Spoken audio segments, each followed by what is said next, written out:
Tout s'est joué en à peine 6 minutes. Un laps de temps dérisoire, mais suffisant pour faire voler en éclats 3 années d'une entente quasi sacrée entre Paris et Kiev. À cet instant précis, Volodymyr Zelensky venait de conclure une présentation soigneusement orchestrée, déroulant point par point les financements jugés indispensables à la reconstruction de son pays. Une rallonge de 50 milliards d'euros attendue de la France sur les 2 années à venir. Le regard qu'il posait sur Sébastien Lecornu ne laissait aucune place au doute.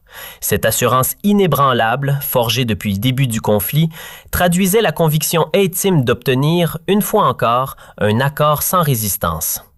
Après tout, jusque-là, les dirigeants européens avaient cédé, sensibles au récit d'une Ukraine héroïque tenant tête à Vladimir Poutine.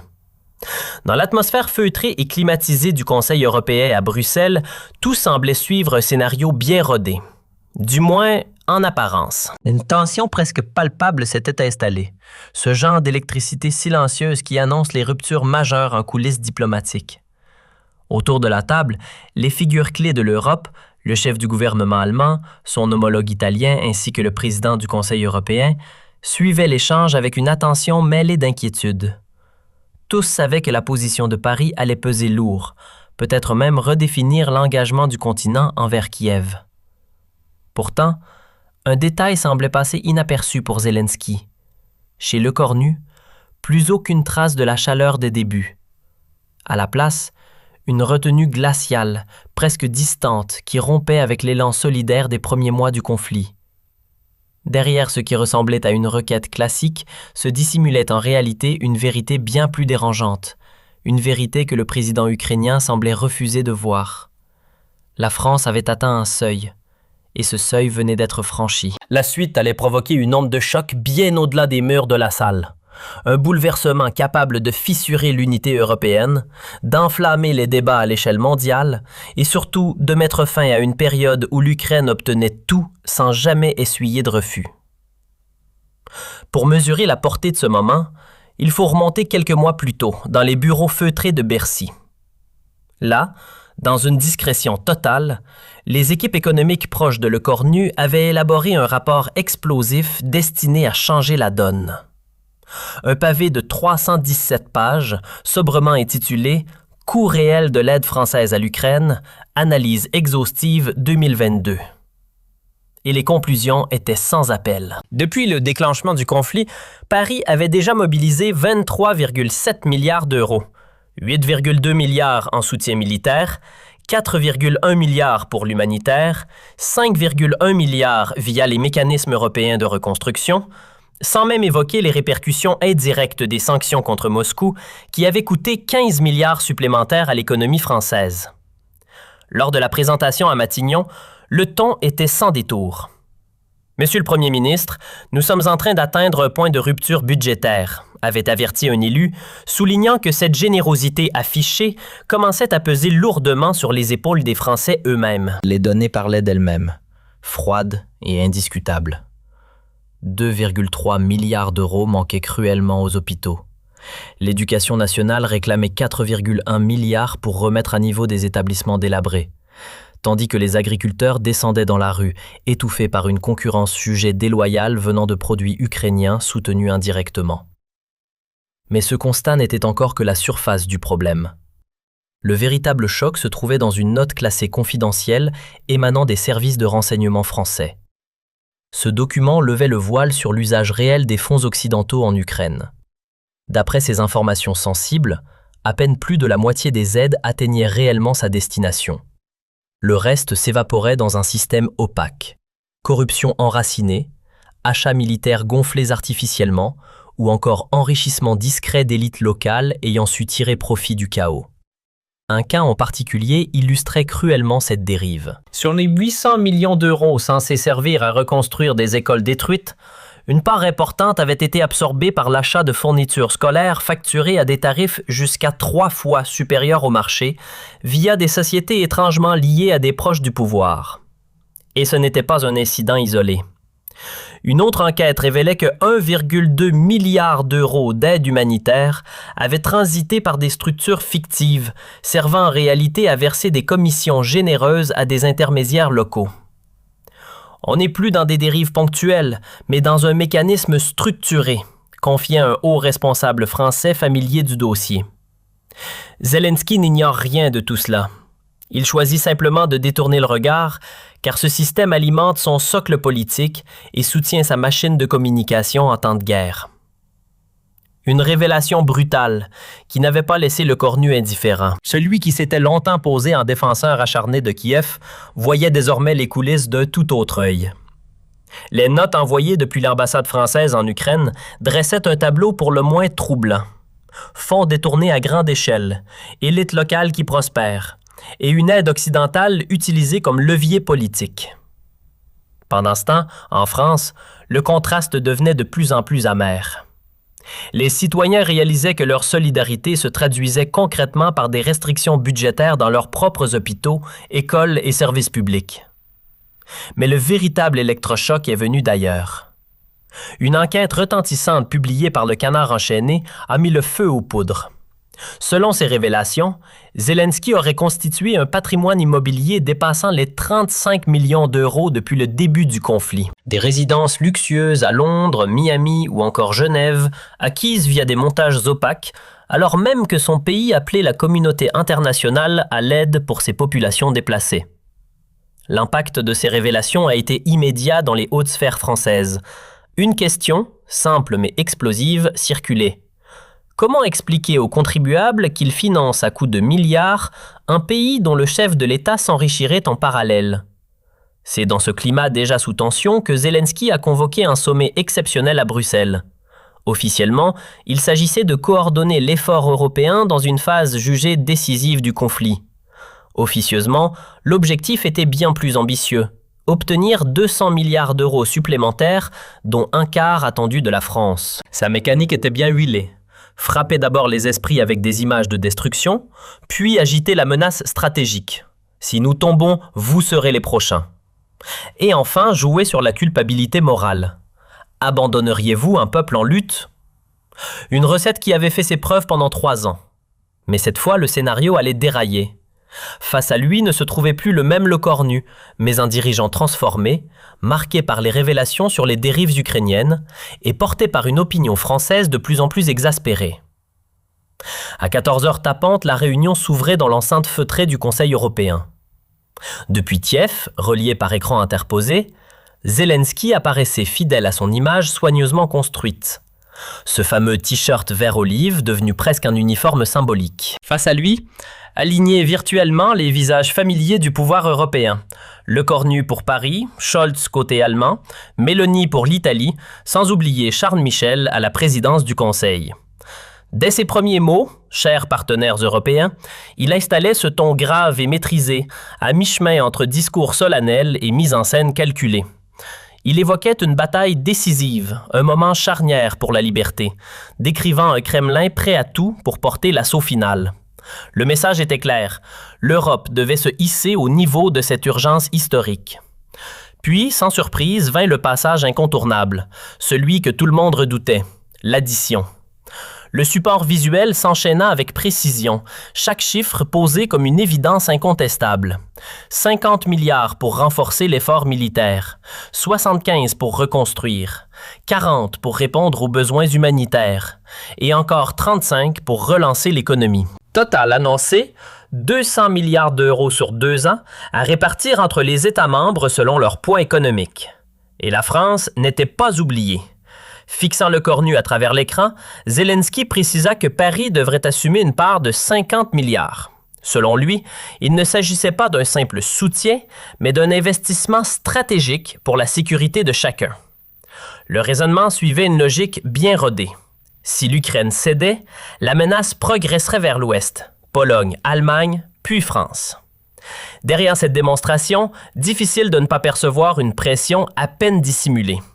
Une méthode éprouvée consistant à transformer chaque demande en enjeu vital pour l'ensemble du continent. Cette fois pourtant, le scénario allait dérailler. Zelensky s'apprêtait à découvrir que face à lui, Lecornu n'était plus l'homme conciliant des débuts. Rien n'avait été laissé au hasard. Le chef du gouvernement français avait abordé cette rencontre comme une opération de haute précision.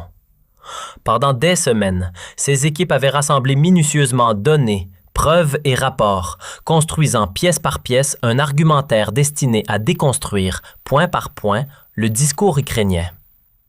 Gabriel Attal, en charge des comptes publics, avait lui-même constitué un dossier redoutable, retraçant avec une rigueur chirurgicale le parcours de chaque euro envoyé. Rien n'échappait à l'analyse. Flux financiers suivis à la trace, anomalies consignées, enrichissement suspect identifié. Le constat était sans ambiguïté. Nous disposons d'éléments irréfutables démontrant des détournements massifs. Cette situation ne peut plus durer, avait-il averti le Cornu. Mais l'objectif de ce dernier dépassait largement la simple dénonciation. Il ne s'agissait pas uniquement d'exposer des irrégularités, mais de frapper plus fort, sur le terrain politique. Pour lui, le moment était venu de rappeler une évidence souvent reléguée au second plan. La France devait avant tout répondre à ses propres impératifs et protéger ses citoyens. Lorsque Zelensky termina son intervention, un silence dense s'abattit sur la salle. Tous les regards convergèrent instinctivement vers le Cornu, conscient que sa réaction allait orienter la suite. Il prit alors la parole avec ce mélange de calme et de distance maîtrisée qui faisait sa signature.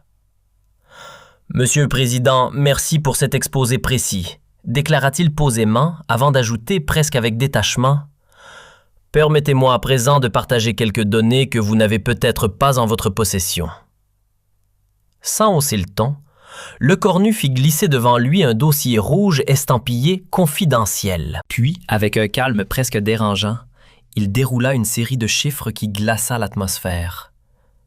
Depuis février 2022, la France a engagé précisément 23,7 milliards d'euros en faveur de l'Ukraine, déclara-t-il. Il marqua une légère pause, laissant le poids de la somme s'installer, avant d'ajouter « Rapporté à chaque contribuable, cela représente un effort considérable. Pour un foyer moyen, c'est l'équivalent d'1 mois et demi de revenus. » Zelensky tenta de reprendre la parole, mais le Cornu ne lui laissa pas l'espace. Imperturbable, il poursuivit. « Avec cette somme, nous aurions pu bâtir des dizaines d'hôpitaux, rénover des milliers d'établissements scolaires ou encore soutenir massivement notre transition écologique. Mais ces ressources ont été transférées ailleurs. Et pour quel bénéfice concret ?» Pris de court, Zelensky tenta de nuancer. « Vous ne pouvez pas mettre ces éléments en parallèle. » Mais la réponse fut immédiate, tranchante. Bien au contraire, et je vais vous détailler précisément l'utilisation de ces fonds. Ce qui suivit ressemblait moins à un échange diplomatique qu'à une dissection méthodique. Pièce après pièce, le Cornu exposa les dérives. 800 millions destinés aux écoles engloutis dans des achats surfacturés. 1,2 milliard d'aides humanitaires redirigées via des structures douteuses. 600 millions affectés à la reconstruction, utilisés pour acquérir des terrains à des tarifs dérisoires auprès d'oligarques. Chaque élément ajouté venait alourdir un peu plus l'atmosphère, comme une série de coups portés sans relâche. Zelensky tenta bien de reprendre la main, nuancer, expliquer, atténuer. Mais cette fois, rien ne tenait face à l'avalanche d'éléments concrets. Le Cornu n'avançait pas à l'aveugle. Relevés bancaires, facturation douteuse, rapports d'ONG sur le terrain, analyse de l'ambassade française, tout était là, noir sur blanc. Puis, sans détour, il porta l'attaque là où ça faisait le plus mal. Et malgré cela, vous réclamez encore 50 milliards supplémentaires. Avez-vous conscience de ce que cela signifie pour un pays comme le nôtre? Il enchaîna, chiffre à l'appui. Cette somme équivalait au budget annuel de l'éducation nationale, voire au double de celui consacré à la défense. Rapportée à la population, elle représentait plus de 700 € par habitant, enfants inclus.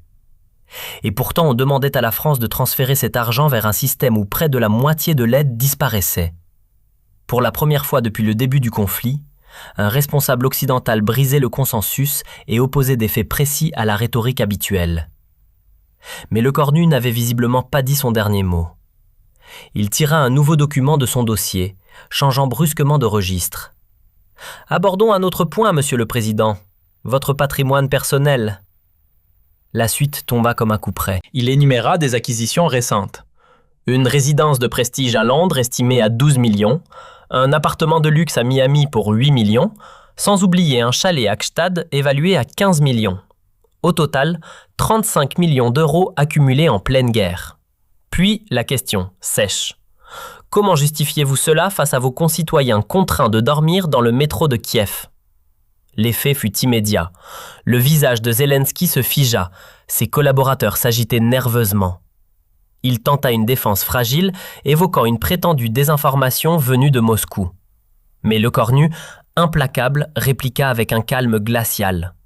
Ces informations provenaient de registres officiels britanniques, américains et suisses, des sources publiques vérifiables par tous. Le silence qui s'installa ensuite pesa lourd. Autour de la table, les dirigeants européens échangeaient des regards incrédules, comme s'ils assistaient à la chute brutale d'un récit jusque-là intouchable. Personne n'avait anticipé un tel dérapage, encore moins une sortie aussi frontale. En révélant des éléments aussi sensibles, Lecornu venait de franchir une ligne que peu imaginaient atteignable. Face à lui, Zelensky tentait de reprendre pied, cherchant à ramener le débat sur un terrain plus émotionnel. Vous ne mesurez pas l'enjeu. L'Ukraine combat pour toute l'Europe. Nos hommes tombent pour préserver votre liberté. Mais la réponse fusa, nette, sans détour. Ça suffit. Épargnez-nous ce discours pathétique. Vos soldats défendent leur pays, pas la France, et certainement pas les intérêts d'une élite qui profite du conflit. Puis tomba la phrase qui allait embraser les médias. La France n'est pas une caisse sans fond, et les Français ne sont pas là pour entretenir votre confort et celui de votre cercle d'oligarques. La réaction ne se fit pas attendre.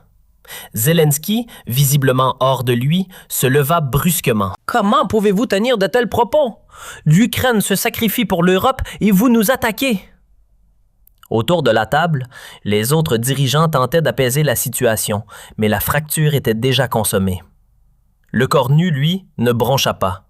« Je ne vous attaque pas, j'expose les faits.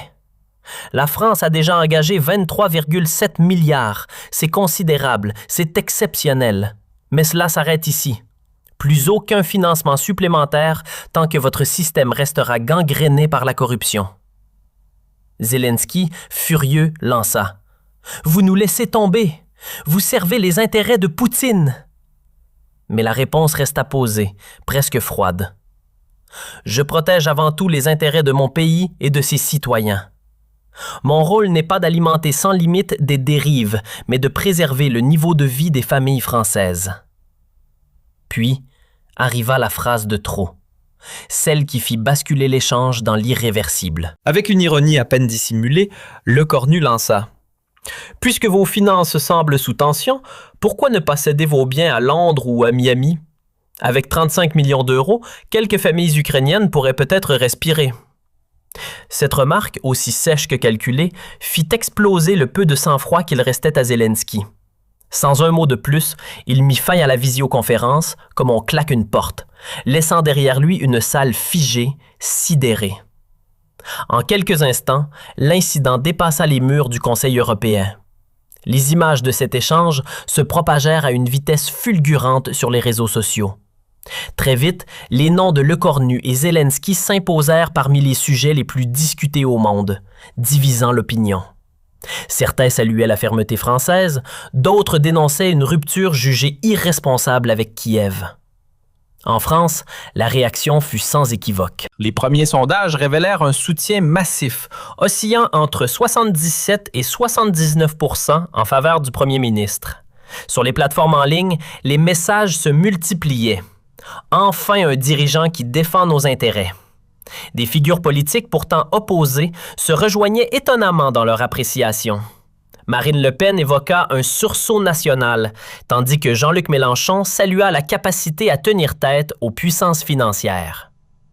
Mais c'est en Ukraine que le choc fut le plus violent.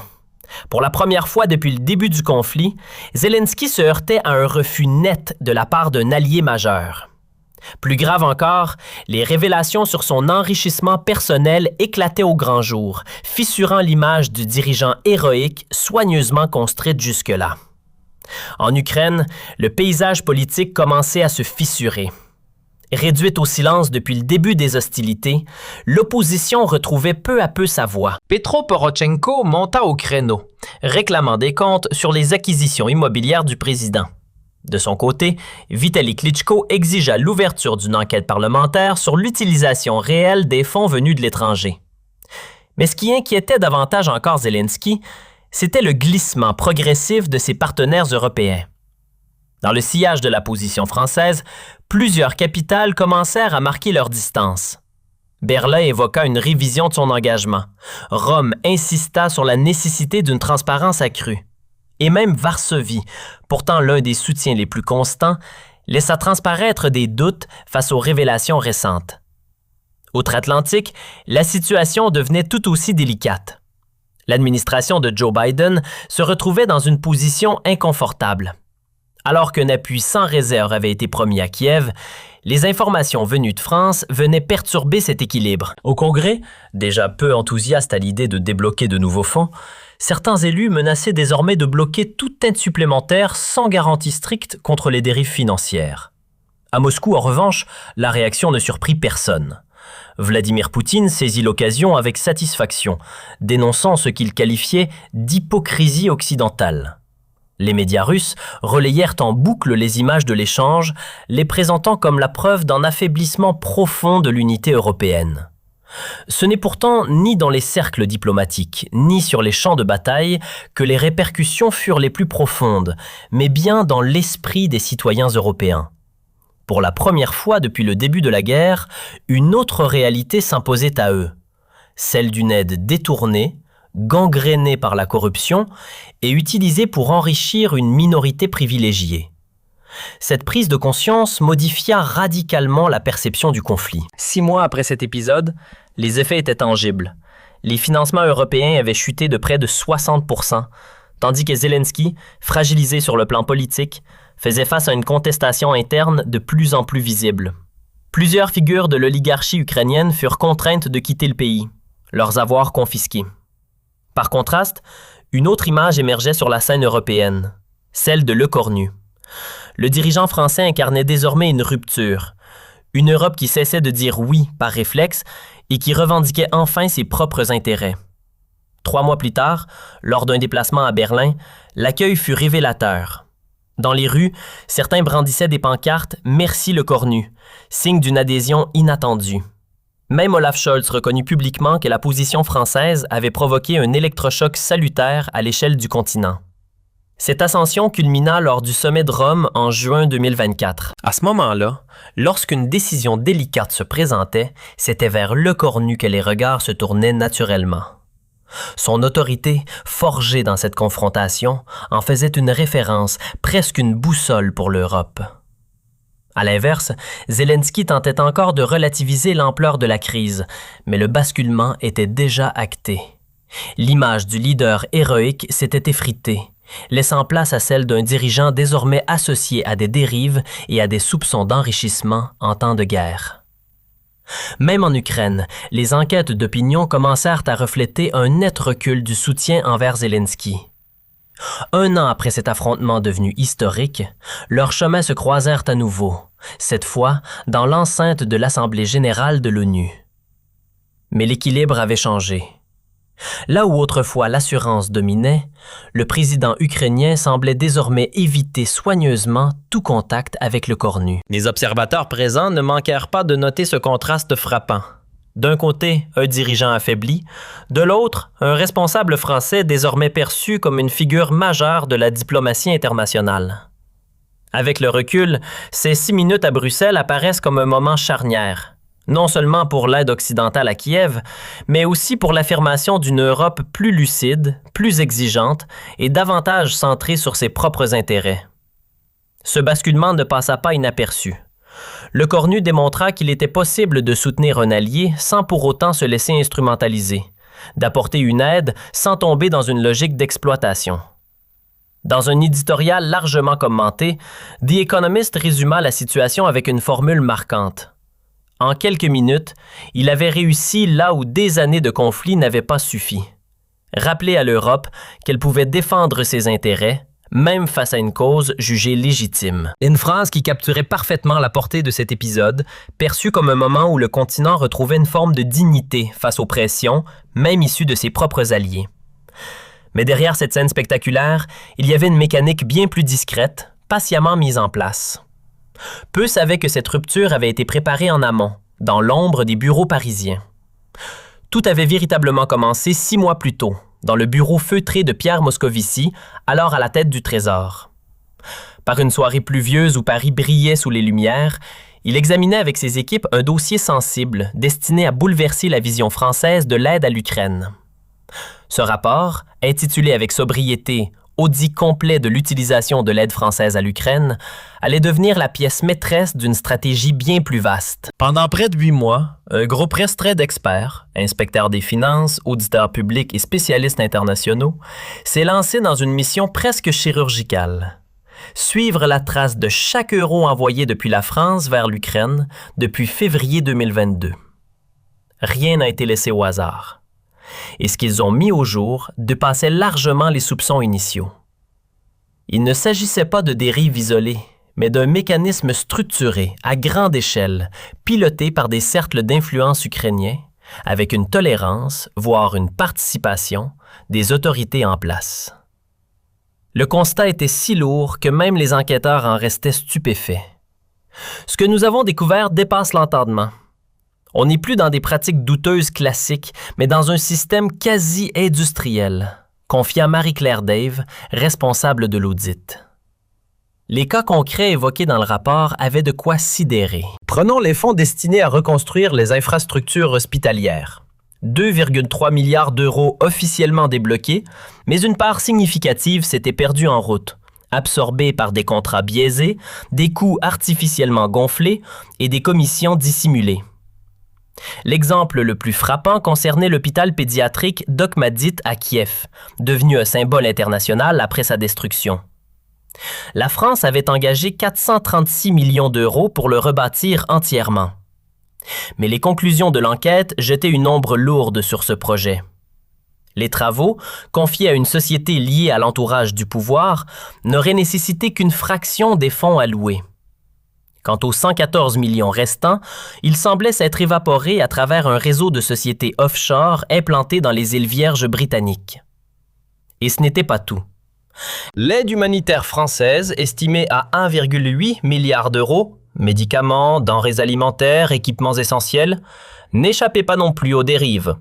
Selon l'audit, près de 40% de ces ressources n'avaient jamais quitté les entrepôts de Kiev avant d'être écoulées sur des circuits parallèles internationaux orchestrés par des réseaux criminels. Le scandale prenait une dimension encore plus troublante lorsqu'on suivait la trace de certains produits. Des médicaments pour enfants, financés par les contribuables français, apparaissaient soudain sur les étagères de pharmacies privées à Lagos, Bogota ou Bangkok. Mais ce n'était là qu'un aperçu. Le véritable choc concernait l'aide militaire. Les canons César, emblème du savoir-faire industriel français, avaient été fournis à prix coûtant, 180 millions d'euros pour 48 unités. Pourtant, l'enquête révélait une réalité bien différente. Seule une partie de ces équipements était réellement utilisée sur le terrain ukrainien. Le reste avait été discrètement revendu via des intermédiaires locaux à des pays tiers comme l'Arabie saoudite à des tarifs largement majorés. Au final, ce système générait un gain estimé à 100 millions d'euros directement prélevés sur l'aide française. Même des figures aguerries comme Pierre Moscovici en furent profondément ébranlées. Lors de la présentation du rapport à Matignon, une question revenait avec insistance. Comment justifier auprès des Français que l'on réduise les moyens des services publics pour alimenter indirectement la fortune d'oligarques étrangers? Car en parallèle de ces dérives, une autre réalité s'imposait, bien plus concrète, celle du coût réel de cette générosité. Les 23,7 milliards d'euros engagés par la France représentaient un poids considérable pour les finances nationales. Peu à peu, cette évidence s'installait dans l'opinion. Les besoins internes devenaient difficiles à ignorer. Les hôpitaux nécessitaient plus de 3 milliards pour maintenir un niveau de soins acceptable. Les écoles réclamaient près de 5 milliards pour être rénovées. Et les agriculteurs, eux, exprimaient leur colère face à une concurrence jugée déloyale, alimentée par des produits ukrainiens indirectement soutenus par les mécanismes européens. Et tandis que, côté français, les budgets se resserraient, une autre réalité prenait forme en coulisses. Certaines élites ukrainiennes prospéraient grâce à ces mêmes fonds publics. Le contraste devenait difficile à ignorer. Un rapport confidentiel de IFOP mettait des chiffres sur ce malaise grandissant. Près de 67% des Français commençaient à douter de la pertinence d'un soutien aussi massif. Le constat, brutal, était résumé sans détour. Pendant que certains oligarques accumulaient richesses et biens de luxe, les contribuables français voyaient leurs propres hôpitaux manquer de moyens. Mais ce qui fit réellement basculer le Cornu fut un document encore plus sensible. Une note classée secret défense émanant de la DGSE dévoilait une toute autre dimension de l'affaire. L'évolution spectaculaire du patrimoine personnel de Zelensky depuis le début du conflit. Ce dossier explosif lui fut remis en main propre par Bernard Bajolet, ancien patron du renseignement extérieur français. Lors de cette rencontre discrète à Matignon, le ton était grave. Bajolet n'y alla pas par quatre chemins. Ce que vous allez découvrir risque de vous surprendre, mais il est essentiel que vous connaissiez la réalité concernant votre allié. Et les révélations étaient saisissantes. Selon les éléments réunis, Zelensky n'aurait pas accumulé 35 millions d'euros, mais environ 47 millions via un réseau de sociétés écrans. Les acquisitions recensées donnaient le vertige. Une propriété estimée à 16 millions dans les Hamptons, achetée par l'intermédiaire d'une structure panaméenne. Un appartement de prestige à Dubaï, acquis pour 12 millions via un montage suisse. Sans oublier un domaine viticole en Toscane évalué à 8 millions, détenu à travers une société basée à Malte. Et ce n'était encore qu'une partie du tableau. À ces biens immobiliers s'ajoutaient des placements financiers conséquents. 23 millions d'euros injectés dans des fonds luxembourgeois, 15 millions convertis en actifs numériques, sans oublier 8 millions investis dans des œuvres d'art, soigneusement conservées dans des coffres en Suisse. Selon Bernard Bajolet, la progression était vertigineuse.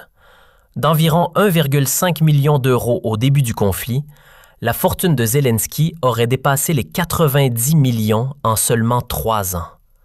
Une multiplication spectaculaire, alors même que son pays dépendait de l'aide internationale pour survivre. Face à de tels chiffres, le Cornu resta figé. Une question s'imposait. Comment continuer à justifier un tel soutien à un dirigeant soupçonné de s'enrichir dans un contexte de crise nationale? Mais le dossier ne s'arrêtait pas là. En creusant davantage, les enquêteurs mirent au jour un phénomène encore plus troublant. L'entourage proche du président ukrainien semblait lui aussi bénéficier largement de cette situation. Andriy Yermak, figure centrale du pouvoir, disposait désormais d'actifs considérables. Igor Kolomoïski, influent oligarque et ancien allié, avait vu sa fortune croître de manière spectaculaire malgré les sanctions. Quant à Rinat Akhmetov, déjà au sommet de la richesse nationale, il s'était hissé parmi les plus grandes fortunes mondiales grâce aux contrats liés à la reconstruction financée par l'Occident. Le constat de Bajolet était sans appel. Nous ne sommes pas face à des dérives isolées, mais à une organisation structurée. Derrière l'image du chef d'État se dessine un système qui instrumentalise la guerre pour générer des profits.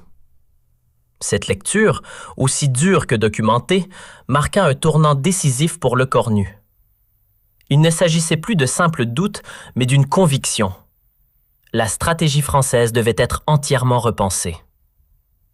En coulisses, la préparation de la confrontation à Bruxelles prit alors une dimension quasi stratégique. Pendant plusieurs semaines, une cellule dédiée fut mise en place à Matignon, réunissant des spécialistes de haut niveau. Économistes, experts en flux financiers, analystes de la corruption internationale. Denis Baud apporta son éclairage sur les mouvements de capitaux. Eva Joly disséqua les mécanismes de fraude, tandis que Hervé Falciani analysa les circuits offshore utilisés. Tout était prêt pour une confrontation méthodique. Lors de ces réunions à huis clos, le diagnostic posé par Eva Joly ne laissait aucune place à l'ambiguïté. Selon elle, les pratiques observées relevaient d'un système frauduleux, structuré, qui, en temps normal, aurait déclenché des poursuites judiciaires dans n'importe quel pays occidental. Mais ici, le contexte de guerre jouait le rôle d'un bouclier. Cette lecture juridique renforça encore la détermination de Lecornu. La ligne d'action se dessinait sans détour. L'affronter frontalement avec des éléments incontestables, le coincer avec des données irréfutables et surtout le placer face à des révélations impossibles à esquiver. Hervé Falciani insista sur un point clé. Il fallait provoquer un moment où le mensonge deviendrait évident. Une fois exposé publiquement, un tel système perd toute légitimité. Pour ne rien laisser au hasard, Lecornu transforma la préparation en véritable exercice stratégique. À Matignon, plusieurs répétitions furent organisées dans une salle dédiée, recréant les conditions réelles de la confrontation. Ses collaborateurs endossaient le rôle de Zelensky, reprenant ses formules habituelles, ses appels à l'émotion, ses accusations prévisibles. « Vous abandonnez l'Ukraine au moment le plus critique », lançait l'un d'eux. « Vous servez les intérêts de Moscou. » Face à ces attaques simulées, Lecornu restait imperturbable, déroulant calmement ses arguments, appuyés sur des documents précis et des chiffres soigneusement préparés. À chaque session, il ajustait son discours, renforçait ses réponses, affinait sa stratégie. La préparation ne s'arrêtait pas aux seuls arguments. L'aspect psychologique fut également travaillé avec précision. Un spécialiste des situations de crise l'accompagna pour renforcer sa résistance face aux tentatives de déstabilisation émotionnelle. Le conseil était clair, ne jamais quitter le terrain des faits, quelles que soient les provocations. Il utilisera la culpabilité, la victimisation, la pression morale. « Votre avantage, c'est la rigueur des données », lui expliqua-t-on. 3 jours avant le sommet, une ultime répétition fut organisée dans le salon Napoléon, transformé pour l'occasion en reproduction fidèle de la salle de réunion européenne. Tout était prêt. La répétition finale avait pris une tournure particulière. Cette fois, ce n'était pas un simple conseiller qui incarnait Zelensky, mais Pierre Moscovici lui-même. Fort de son expérience sur la scène internationale, il reproduisait avec précision le ton, les postures et les ressorts rhétoriques du président ukrainien. « Sébastien, vous reniez les valeurs de l'Europe », lança-t-il avec emphase, imitant à la perfection cette gravité calculée. « L'histoire vous jugera. » La réponse de Lecornu fut immédiate, glaciale. « Pierre, la mise en scène ne m'intéresse pas. Restons sur les chiffres et les faits. » Un léger sourire apparut sur le visage de Moscovici. « Très bien. Vous êtes prêts. » Le départ pour Bruxelles se fit dans une ambiance lourde, presque oppressante. À bord de l'avion officiel, Lecornu relisait ses notes encore et encore, gravant les chiffres dans sa mémoire. Autour de lui, son équipe peaufinait les derniers détails, ajustait les arguments, vérifiait chaque élément. Moscovici glissa un avertissement. Chaque information révélée aurait l'effet d'une déflagration. Et face à l'accumulation des preuves, Zelensky risquait de vaciller. À leur arrivée, l'atmosphère n'était guère plus détendue. Dans les couloirs du Conseil européen, les journalistes pressentaient qu'un moment décisif se préparait. Les correspondants diplomatiques murmuraient, échangeaient hypothèses et confidences. Certains évoquaient déjà des frictions entre Paris et Kiev, sans pour autant mesurer l'ampleur de ce qui allait se produire. Du côté ukrainien, la confiance semblait intacte. Selon ses proches, Zelensky s'appuyait sur une stratégie bien rodée. Images frappantes de destruction, discours chargés d'émotions et pression géopolitique. Une méthode qui avait fonctionné à chaque fois depuis le début du conflit. Ce qu'il ignorait, c'est qu'en face, tout avait été anticipé. Et que derrière les apparences, un piège soigneusement construit était sur le point de se refermer. La veille du sommet, isolé dans sa chambre d'hôtel, Lecornu peaufinait une ultime fois son dossier. Un véritable arsenal. 56 pages d'éléments accablants, des centaines de relevés financiers, des témoignages d'ONG et des analyses d'audit. Tout était prêt. À ses proches, il glissa une phrase lourde de sens. Le lendemain, il comptait bien faire tomber une image soigneusement construite. Au petit matin, à 7h30, un appel venu de l'Élysée interrompit ses préparatifs. Emmanuel Macron voulait s'assurer de la solidité du plan. « Sébastien, es-tu certain de ce que tu fais? Les conséquences seront majeures pour l'Europe. » La réponse ne tarda pas. Le cornu ne laissa transparaître aucun doute. « Je n'ai jamais été aussi convaincu. Il est temps de mettre les faits sur la table, pour les Français comme pour les Européens. » Une fois sur place, au Conseil européen, il ressentit immédiatement la tension ambiante. Les délégations s'observaient en silence, les journalistes s'agitaient, les diplomates échangeaient à voix basse. Dans la salle, l'atmosphère évoquait celle d'une audience décisive, comme si chacun pressentait un moment clé, sans en mesurer l'ampleur. Lorsque Zelensky apparut à l'écran depuis Kiev, le cornu le scruta avec une attention presque clinique. Rien ne le surprenait. Chaque argument, chaque appel à l'émotion, chaque tentative de pression avait été anticipé. Tout se déroulait exactement comme prévu. « Il déroule le scénario que nous avions imaginé, pensa-t-il. Et lorsque les chiffres tombèrent, 200 milliards demandés, dont 50 pour la France, la mécanique s'enclencha. Sans le savoir, Zelensky venait d'activer le piège. Le cornu, intérieurement, savait déjà que l'issue était scellée. Ce que Zelensky ignorait totalement à cet instant précis, c'est que la confrontation ne se jouait pas uniquement dans cette salle. En coulisses, une mécanique bien plus vaste était déjà en marche. À Paris, le Canard enchaîné s'apprêtait à dévoiler des extraits explosifs d'un audit sur l'utilisation des fonds français. À Londres, The Guardian finalisait une enquête consacrée aux biens immobiliers attribués au président ukrainien. Et de l'autre côté de l'Atlantique, The Washington Post creusait déjà la question des détournements liés à l'aide américaine. Rien n'était laissé au hasard. Cette simultanéité relevait d'une stratégie précise. Les équipes de communication de Matignon avaient, en toute discrétion, distillé des informations clés auprès de ces médias. Le but était limpide, déclencher une vague médiatique mondiale, impossible à contenir ou à inverser. Lorsque le cornu pensa à l'offensive, tout était donc déjà en place. Ces révélations, prêtes à être publiées, n'attendaient qu'un signal pour éclater au grand jour. L'effet recherché reposait sur une saturation de l'espace médiatique, frapper fort, partout, au même moment, pour empêcher toute riposte structurée. Et c'est exactement ce qui se produisit. Dans les heures qui suivirent l'échange de Bruxelles, les informations déferlèrent sans relâche. Le Canard enchaîné exposa les conclusions détaillées de l'audit, évoquant notamment près de 9,7 milliards d'euros détournés. The Guardian publia des images révélant des propriétés liées à Zelensky aux États-Unis et aux Émirats. Quant à The Washington Post, il mit en lumière le fait qu'une part significative de l'aide militaire américaine, jusqu'à 40%, n'atteignait jamais les zones de combat. Une tempête médiatique parfaitement synchronisée. L'effet fut immédiat, presque brutal. En l'espace de quelques heures, l'image soigneusement construite de Zelensky bascula. De symbole de résistance, il devint, aux yeux d'une partie de l'opinion occidentale, l'incarnation d'un système corrompu. Les indicateurs d'opinion en Europe s'effondrèrent rapidement.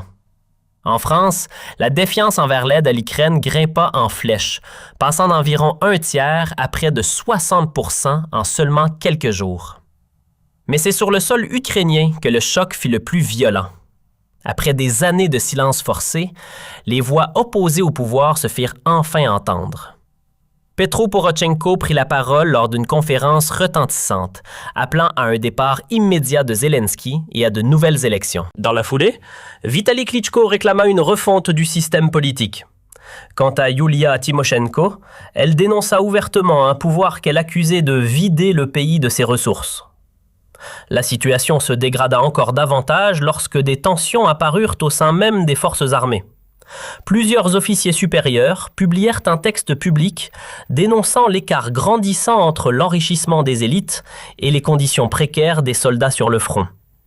Valéry Zaloujny, ancien commandant en chef écarté de ses fonctions, déclara depuis Londres que la corruption au sommet de l'État constituait désormais une menace directe pour la sécurité nationale. Très vite, cette crise politique se transforma en mouvement populaire. À Kiev, des centaines de milliers de manifestants envahirent les rues, exigeant un changement de leadership. Dans d'autres villes comme Kharkiv, Dnipro ou Odessa, des foules brandissaient des slogans accusateurs, dénonçant la disparition des fonds et réclamant des comptes. Jamais, depuis le début du conflit, l'Ukraine n'avait été secouée par une crise d'une telle intensité. Pris dans cette tourmente, Zelensky tenta de reprendre le contrôle, enchaînant les interventions médiatiques pour clarifier la situation. Mais ces justifications, notamment concernant ses biens personnels, laissèrent l'opinion largement sceptique. Accuser Paris de servir les intérêts de Moscou ne suffit pas à inverser la tendance. Face aux éléments accumulés, l'argument semblait manquer de poids.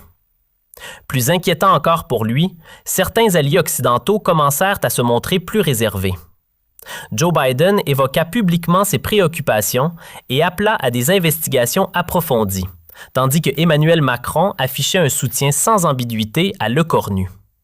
Le signal était clair. L'isolement prenait forme. Pour la première fois depuis le début de la guerre, Zelensky fut écarté de certaines rencontres internationales majeures. Dans les coulisses, le ton se durcissait. Sa crédibilité est entamée, confiait un diplomate américain, évoquant une perte de confiance au sein même des Alliés. Les conséquences furent rapides et lourdes. En l'espace de 6 mois, les flux d'aide occidentale chutèrent de manière spectaculaire, atteignant une baisse de près de 75%. Washington suspendit certaines livraisons militaires en attendant des garanties, tandis que l'Union européenne mit en pause ses financements de reconstruction. Même les partenaires les plus constants commencèrent à infléchir leur position. La Pologne, pourtant en première ligne du soutien à Kiev, réduisit significativement son engagement. Sur le terrain, les effets se firent sentir rapidement. Pénurie de munitions, manque de carburant, insuffisance de matériel médical. Plusieurs responsables militaires ukrainiens dénoncèrent ouvertement une situation qu'ils jugeaient inacceptable, accusant le pouvoir d'avoir compromis l'effort de guerre au profit d'intérêts privés. Dans ce contexte de fragilité extrême, Le Cornu apparaissait, aux yeux de nombreux observateurs, comme celui qui avait pris l'ascendant dans cet affrontement. En France, la trajectoire de Le Cornu prit une ampleur inattendue. Les chiffres parlaient d'eux-mêmes. Selon Ipsos, il atteignait 82% d'opinion favorable, un niveau rarement observé pour un chef de gouvernement. À l'échelle européenne, son image évoluait tout autant. Il incarnait désormais celui qui avait osé rompre avec la complaisance. Lors de sa tournée sur le continent en juillet, cette perception se confirma. La presse italienne résumait l'état d'esprit général. Le Cornu apparaissait comme le défenseur des intérêts nationaux face aux dérives. Cette dynamique se traduisit rapidement en influences concrètes. Au sommet de Budapest, en septembre 2026, ses homologues se tournaient spontanément vers lui pour orienter la nouvelle ligne européenne vis-à-vis de l'Ukraine. Dans le même temps, la situation à Kiev avait radicalement basculé. Sous la pression conjuguée de la rue et du désengagement de ses alliés, Zelensky avait fini par quitter ses fonctions. Son successeur, Ruslan Stefanchuk, se retrouva face à une équation délicate. Pour rétablir les flux d'aide occidentale, il dut accepter des exigences particulièrement strictes. Des mécanismes de contrôle permanents furent imposés, incluant des audits indépendants, des plafonds sur les rémunérations des dirigeants et une transparence totale concernant leur patrimoine. 1 an après l'épisode de Bruxelles, le paysage ukrainien avait profondément changé. Zelensky, désormais éloigné du pouvoir, vivait en exil à Miami, dans l'une des propriétés acquises au fil des années. Plusieurs membres de son entourage faisaient l'objet de poursuites judiciaires pour corruption. Le réseau d'influence qui avait prospéré durant le conflit semblait s'effondrer progressivement. Au terme de cette séquence, un constat s'imposait. Le véritable bénéficiaire de cette transformation n'était autre que Sébastien Le Cornu. Celui qui avait refusé de céder apparaissait désormais comme une référence morale sur la scène européenne. Une figure vers laquelle on se tournait lorsqu'il fallait trancher, même dans les situations les plus sensibles.